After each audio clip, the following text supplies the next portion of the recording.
Charles McElwee is back in our studios. He is the Vice President of the Board of Directors for the Greater Hazleton Historical Society and Museum. And each week we talk about something historical from days gone by. And I guess the saying, everything old is new again, pertains to this one especially because you want to talk about the role of big companies in our area then and now. Yeah, so history seems to be repeating itself. In the late 19th century, Mark Twain famously referred to that period as the Gilded Age, one when you had these big companies that were more or less dominating not only local economies, but even the national economy. And that's when you had Theodore Roosevelt coming in the early 1900s and trust busting and really that age of progressivism that took hold through World War I. But I want to compare that period to today. So we live in this age of paradox. People are increasingly distrustful of corporations, from the Facebook data breaching scandal to questions about Amazon's nationwide. People are responding to that. And at the same time, these companies are increasingly filling the void that has been left behind because of the inertia of government, especially in Washington. But these companies are filling the void, whether it's Elon Musk sending a rocket to space through SpaceX, which we saw earlier this year, or we have Amazon and its relationship with the U.S. Post Office.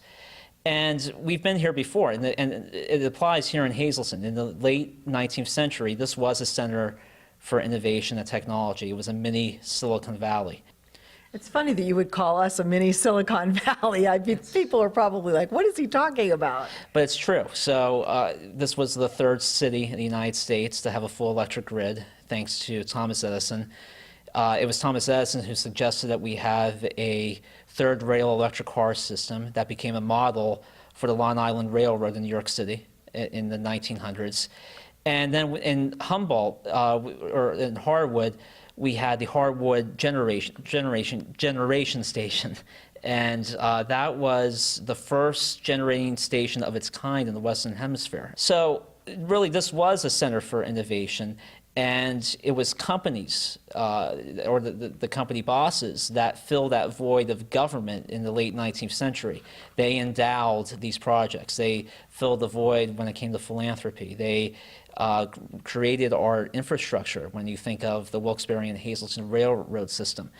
And the same could be applied today. While we're increasingly distrustful of big tech, or there's an increasing cynicism, at the same time we're confronting the inescapable reality, which is the growth of corporate America in the sense of these companies filling the void and carrying out the infrastructure projects and the technological endeavors that may have once been associated with the government.